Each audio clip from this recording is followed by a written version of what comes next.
Kuatkan dan teguhkan hatimu. Jangan takut dan tawar hati, sebab Tuhan besertamu. Kuatkan dan teguhkan hatimu.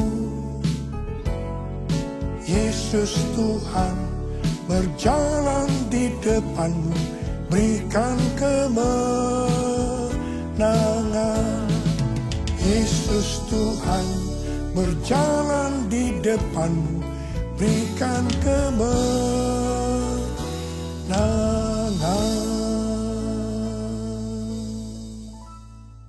Memasuki tahun 2025 ini, pesan Tuhan kepada kita dalam Mazmur 27 ayat 14 yang berkata, nantikanlah Tuhan, kuatkanlah dan teguhkanlah hatimu.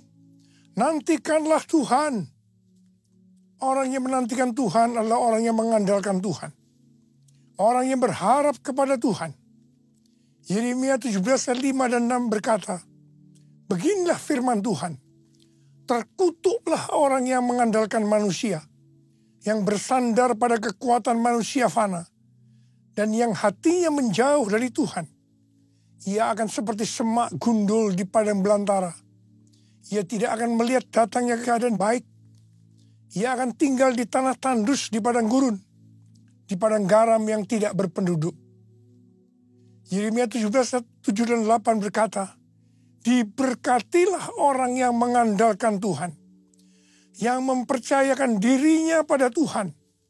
Ia akan seperti pohon yang ditanam di tepi air, yang merambatkan akar-akarnya ke tepi sungai, dan tidak takut akan datangnya panas terik, yang daunnya tetap hijau, yang tidak khawatir dalam tahun kekeringan, dan yang tidak berhenti menghasilkan buah.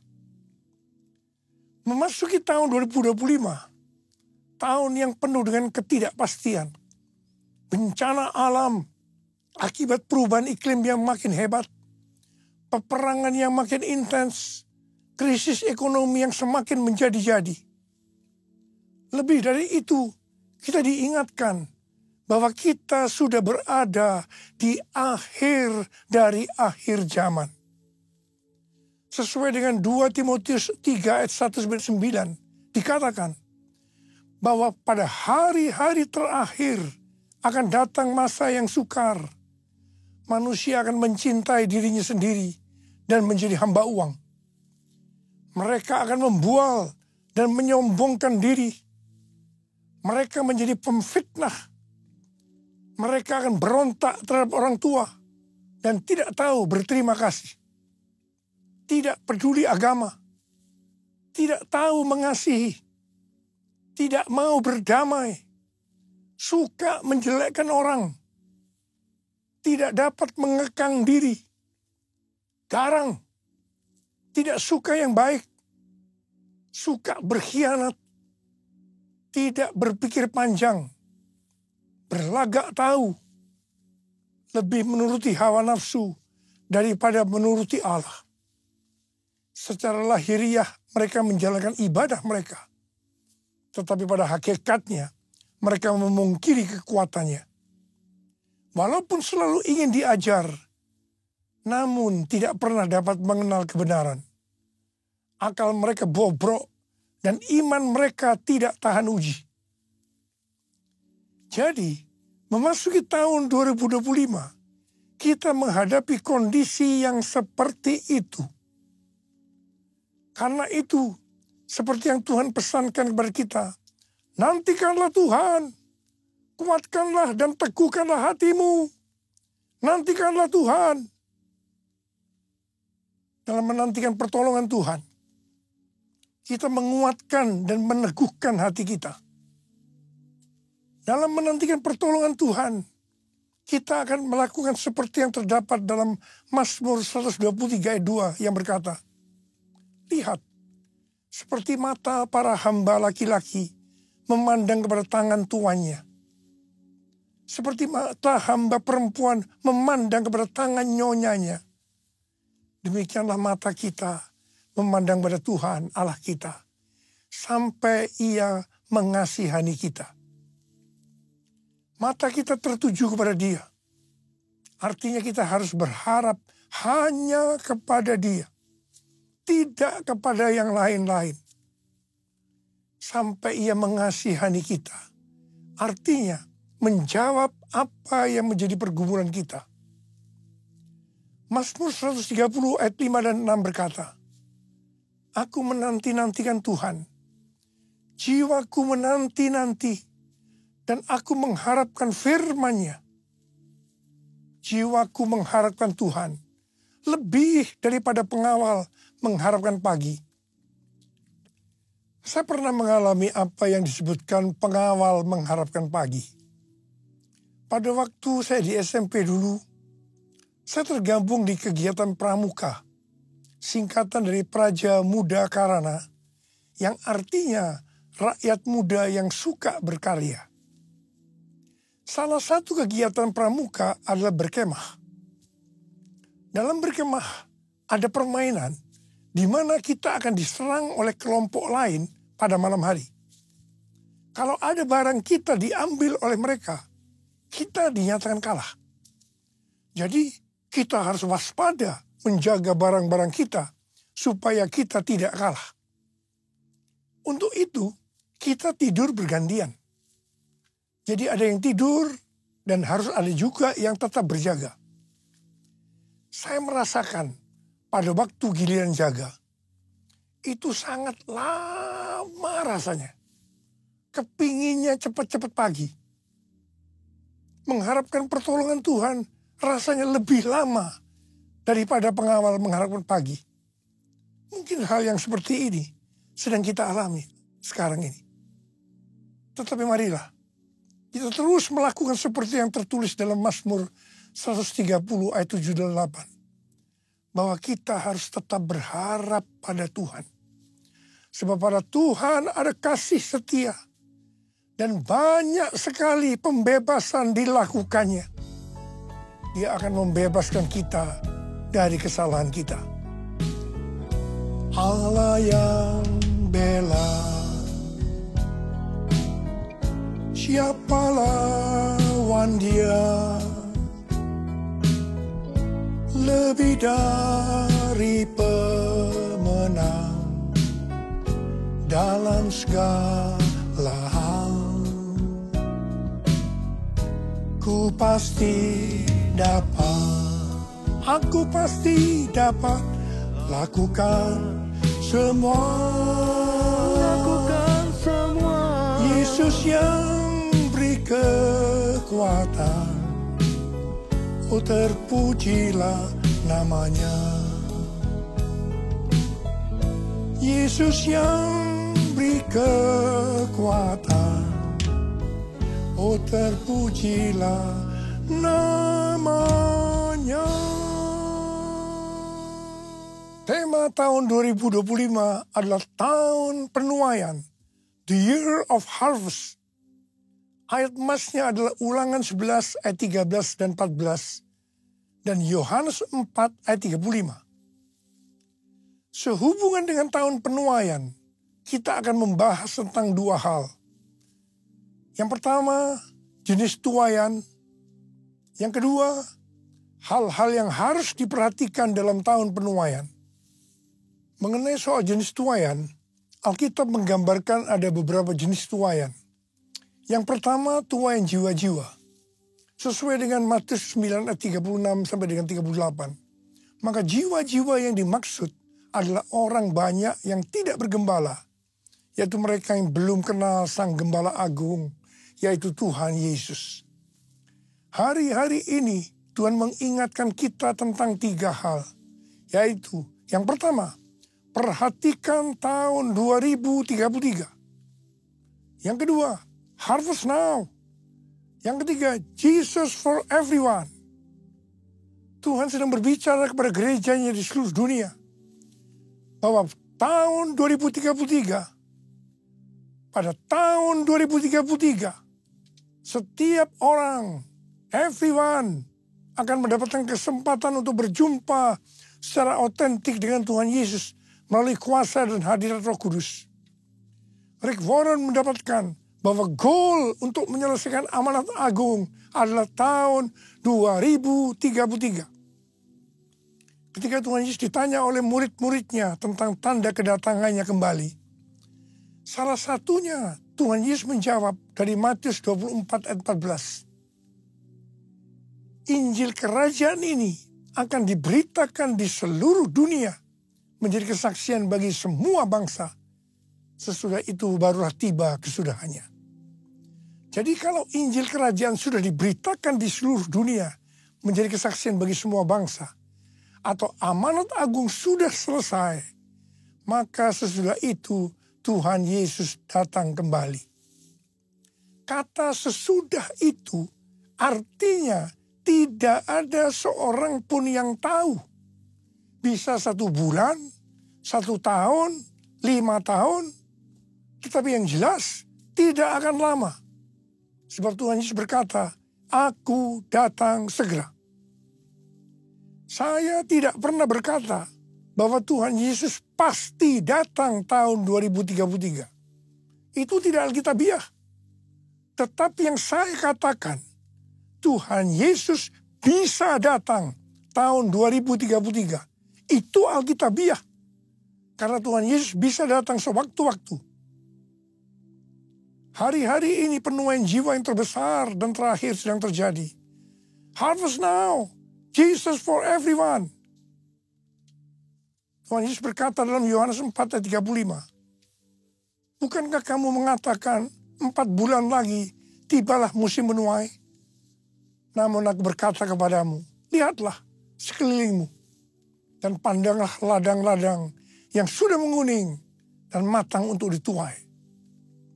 Memasuki tahun 2025, kita diingatkan kembali agar kita menyelesaikan amanat agung.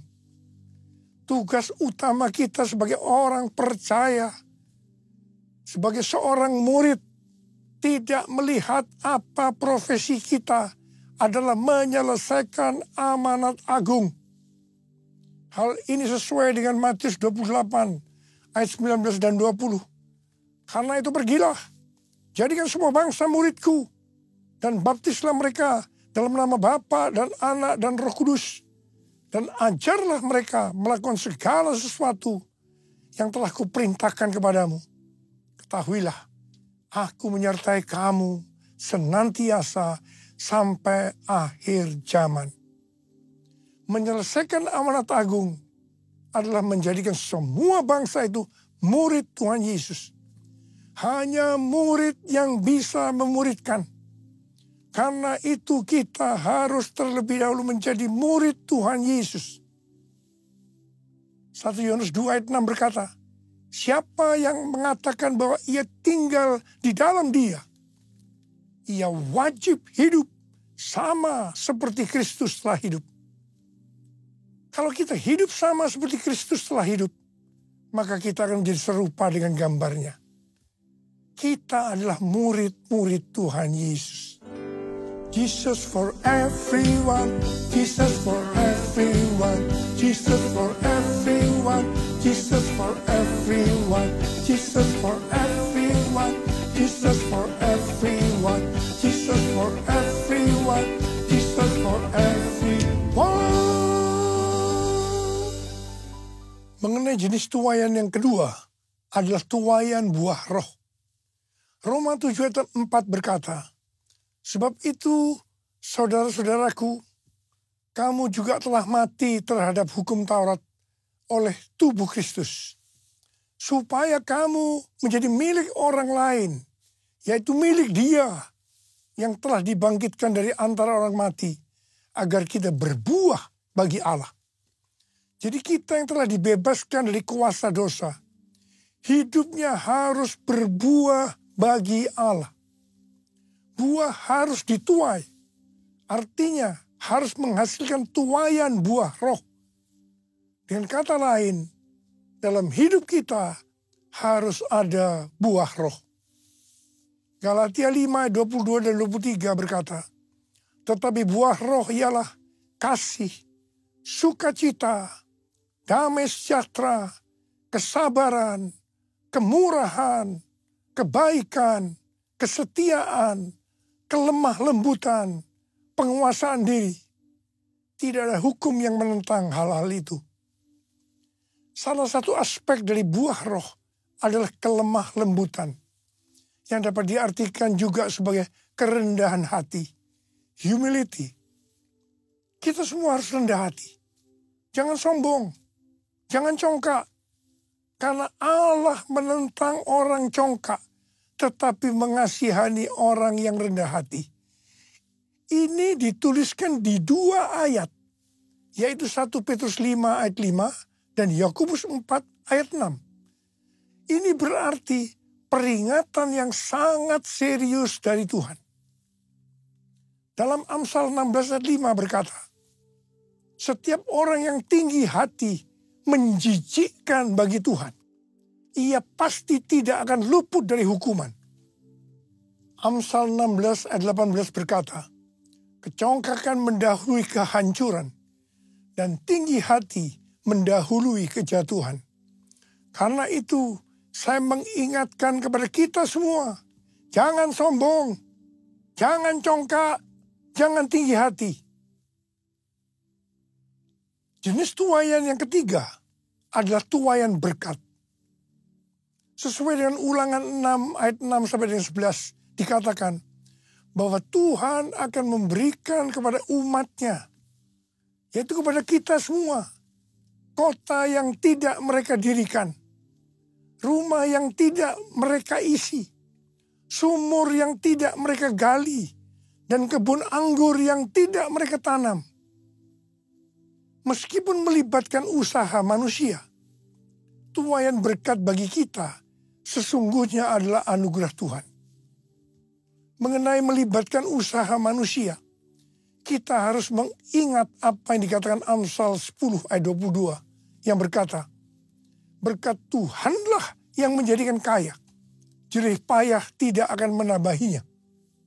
Di sini dikatakan, bukan karena jerih payah itu yang membuat kita jadi kaya, tetapi semata-mata karena berkat Tuhan. Tetapi kita harus rajin, tekun melakukan tugas kita, bekerja keras dan cerdas, bukan bermalas-malasan. Katakan amin. Jadi kalau kita menerima tuaian berkat, sesuai dengan Ulangan 6 ayat 12 dikatakan, jangan sampai kita melupakan Tuhan. Firman Tuhan berkata dalam Yesaya 60 ayat 1, bangkitlah, menjadi teranglah, sebab terangmu datang dan kemuliaan Tuhan terbit atasmu. Kalau kita lakukan itu, maka kita akan mengalami seperti Yesaya 60 ayat 5 yang berkata, pada waktu itu engkau akan heran melihat dan berseri-seri. Engkau akan tercengang dan akan berbesar hati. Sebab kelimpahan dari seberang laut akan beralih kepadamu. Dan kekayaan bangsa-bangsa akan berpindah kepadamu. Sesuai dengan yang dikatakan dalam Yesaya 61 ayat 6. Maka kalau kita disebut imam Allah dan menjadi pelayan Allah, maka kita akan menikmati kekayaan bangsa-bangsa dan akan memegahkan diri dengan segala harta benda mereka. Haleluya. Tuhan mengingatkan kita bahwa tuaian berkat yang diberikan kepada kita bukan hanya untuk pribadi kita, tetapi lebih dari itu untuk menyelesaikan amanat agung. Katakan amin. Jenis tuaian yang keempat adalah tuaian di bumi. Sesuai dengan Wahyu 14 ayat 18 sampai dengan 20. Bahwa di akhir zaman, malaikat Allah akan menuai di bumi dengan mengumpulkan orang fasik untuk penghukuman Allah. Dalam ayat-ayat ini dikatakan, seorang malaikat yang lain lagi datang dari Mesbah. Ia berkuasa atas api dan ia berseru dengan suara nyaring kepada malaikat yang memegang sabit tajam itu, katanya, ayunkanlah sabitmu yang tajam itu dan potonglah buah-buah pokok anggur di bumi, karena buahnya sudah masak. Lalu malaikat itu mengayunkan sabitnya ke atas bumi dan memotong buah pokok anggur di bumi dan melemparkannya ke dalam gilingan besar, yaitu murka Allah. Buah-buah anggur itu digiling di luar kota dan dari gilingan itu mengalir darah. Tingginya sampai ke kekang kuda dan jauhnya 300 kilometer. Ada yang menafsirkan bahwa ini adalah perang Harmagedon. Hari-hari ini kita sedang melihat peperangan antara Israel melawan Hamas, Hizbullah, Houthi, Iran yang makin intens. Demikian juga perang antara Rusia dan Ukraina yang tensinya makin tinggi. Semua yang terjadi ini pada akhirnya akan menuju perang besar, yaitu perang Harmagedon. Mungkin itu juga yang dikatakan orang perang dunia ketiga. Penuaian jiwa akan berjalan paralel dengan goncangan-goncangan. Kuasanya dicurahkan, berkatnya dilimpahkan, penuaian besar sungguh terjadi. Segala bangsa akan datang menyembah Yesus Tuhan, kemuliaan Tuhan telah turun. Kemuliaan Tuhan telah turun. Kemuliaan Tuhan telah turun. Hal-hal yang harus diperhatikan dalam tahun penuaian. Yang pertama, akan terjadi pencurahan Roh Kudus yang dahsyat. Panen dapat dituai apabila ada hujan awal yang fungsinya adalah untuk menggemburkan tanah. Dan hujan akhir yang fungsinya untuk menyiapkan tuaian. Ulangan 11 ayat 13 sampai dengan 14 berkata, jika kamu sungguh-sungguh mendengarkan perintah yang kusampaikan kepadamu pada hari ini, dengan mengasihi Tuhan Allahmu, dan beribadah kepadanya dengan segenap hatimu dan segenap jiwamu, maka ia akan memberikan hujan untuk tanahmu pada masanya. Hujan awal dan hujan akhir, sehingga engkau dapat mengumpulkan gandum, anggur, dan minyakmu. Yang dimaksudkan dengan hujan akhir adalah pencurahan Roh Kudus di hari-hari terakhir ini, yang akan mempersiapkan tuaian jiwa yang terbesar. Dan yang terakhir, itu adalah Pentakosta yang ketiga. Pada tanggal 23 sampai dengan 25 Oktober 2024, diadakan simposium Pentakosta ketiga di Church of God, Cleveland, Tennessee. Simposium Pentakosta ketiga artinya hanya membicarakan Pentakosta ketiga. Ini adalah hari yang bersejarah. Pertanyaannya, mengapa harus di Amerika? Hal ini sesuai dengan nubuatan C.D. Jacobs bahwa gerakan Pentakosta ketiga dari timur ke barat dan kembali ke Yerusalem.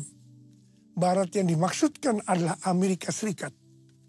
Jadi dari Amerika Serikat, Pentakosta ketiga akan menyebar ke seluruh dunia. Yang kedua, hal-hal yang harus diperhatikan dalam tahun penuaian adalah hukum tabur tuai.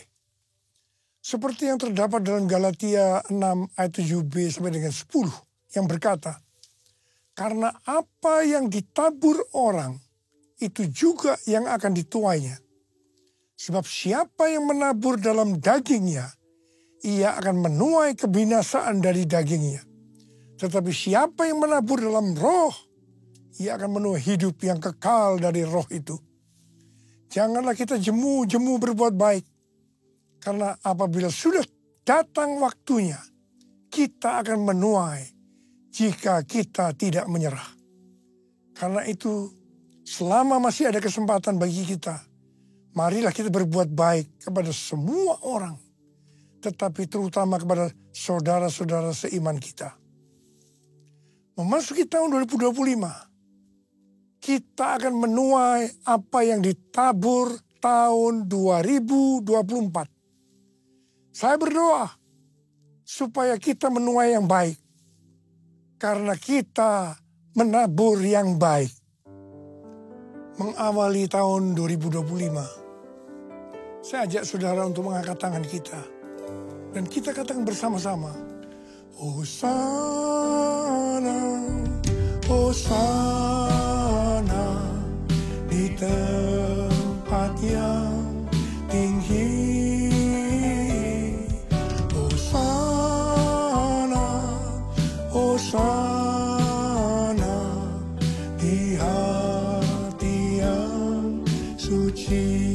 Hosana, Hosana, Hosana di tempat yang tinggi. Hosana, Hosana di hati yang suci. Di hati yang suci. Mari berbahasa roh, sembah Dia.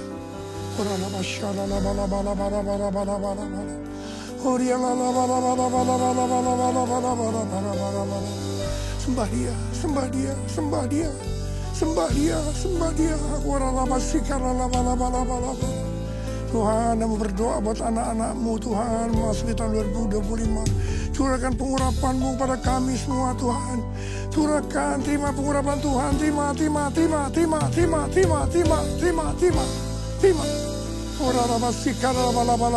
kasih. Tuhan, kami berdoa, biarlah apa saja yang dikerjakan anak-anak-Mu tahun 2025, semuanya berhasil. Yang percaya, terima dengan berkata, amin. Kita akan masuk dalam perjamuan kudus. Kita akan mengingat ayat ini. Sebab setiap kali kamu makan roti ini dan minum cawan ini, kamu memberitakan kematian Tuhan sampai Ia datang. Perjamuan kudus adalah perjamuan Tuhan Yesus sendiri. Setiap kali kita masuk dalam perjamuan kudus, Tuhan Yesus selalu berkata, biarlah ini menjadi peringatan akan daku. Karena itu mari, arahkan hati kita kepada kebaikan Tuhan. Kita akan mengingat kebaikan Tuhan. Mari tundukkan kepala. Bapa, siapakah kami sebelum kami mengenal Engkau? Kami semua orang berdosa. Upah dosa adalah maut, mati. Tapi Engkau yang tidak berdosa telah dijadikan dosa oleh karena kami. Engkau harus turun dari sorga mulia, mati ganti kami dengan penderitaan yang luar biasa. Sungguh kalau kami pikirkan betapa baiknya Engkau ya Aba. Engkau jadikan kami sebagai anak-anak-Mu. Engkau tuntun, Engkau bela, Engkau berkati, Engkau lindungi, Engkau tegur juga kalau kami salah. Engkau sembuhkan kami, terima kasih. Itu Engkau ya Aba. Itu Engkau ya Aba. Tuhan akan memberkati kita melalui perjamuan kudus. Tapi Tuhan mau kita makan dan minum dengan cara yang benar. Karena itu sekarang masing-masing introspeksi. Lihat keadaan dirimu masing-masing. Renungkan apa yang selama ini kita lakukan tahun 2024. Kita akan masuki tahun 2025. Segala hal yang tidak berkenan, yang mungkin belum diselesaikan dengan Tuhan, mari kita selesaikan saat ini. Minta ampun, minta ampun. Kalau ada hal-hal yang belum diselesaikan, minta ampun. Ampuni saya Tuhan. Ampuni, ampuni, ampuni ya Tuhan, ampuni. Bapak terima kasih. Bapak terima kasih. Engkau melihat anak-anak-Mu yang sedang menyelesaikan segala sesuatunya dengan Tuhan. Kami akan masuk dalam perjamuan kudus, Abah. Terima kasih. Kami akan masuk dalam perjamuan kudus dengan hati yang penuh ucapan syukur dalam nama Yesus. Amin. Saudara, mari angkat roti di tangan kanan kita tinggi-tinggi. Sebab apa yang telah kuteruskan kepadamu telah aku terima dari Tuhan. Yaitu bahwa Tuhan Yesus pada malam waktu Ia diserahkan mengambil roti. Dan sesudah itu Ia mengucap syukur atasnya. Ia memecah-mecahkannya dan berkata, inilah tubuhku yang diserahkan bagi kamu. Perbuatlah ini menjadi peringatan akan aku. Saya dikasih Tuhan, bukankah roti yang kita pecah-pecahkan ini adalah persekutuan kita dengan tubuh Kristus. Mari kita makan dalam nama Yesus.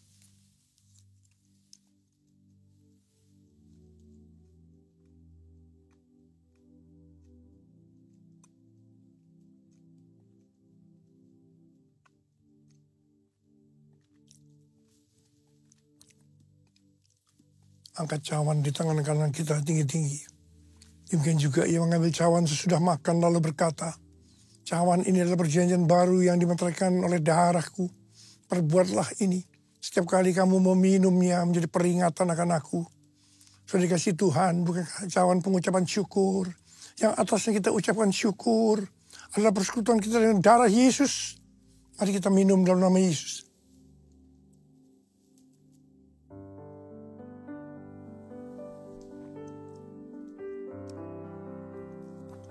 Ucapan syukur dan terima kasih. Dengan suara, jangan diam. Tuhan terima kasih. Terima kasih ya Tuhan, terima kasih. Terima kasih ya Tuhan, terima kasih.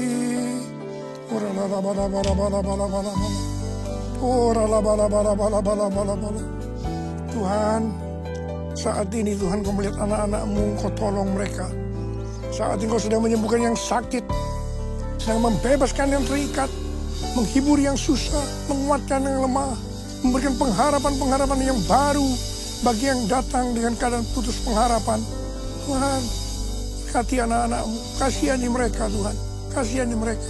Tuhan terima kasih, Tuhan terima kasih, terima kasih. Terima kasih Yesusku, terima kasih Yesusku. Puji syukur hanya bagi Tuhanku. Terima kasih Yesusku, terima kasih Yesusku. Puji syukur hanya bagi Tuhanku. Terima kasih Tuhan. Terima kasih Yesusku, terima kasih Yesusku. Puji syukur hanya bagi Tuhanku. Terima kasih Yesusku, terima kasih Yesusku. Puji syukur hanya bagi Tuhanku. Puji syukur hanya bagi Tuhanku.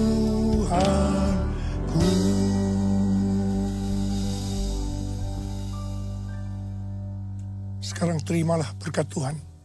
Kasih karunia berlimpah-limpah daripada Allah Bapa dalam Anak yang tunggal Yesus Kristus.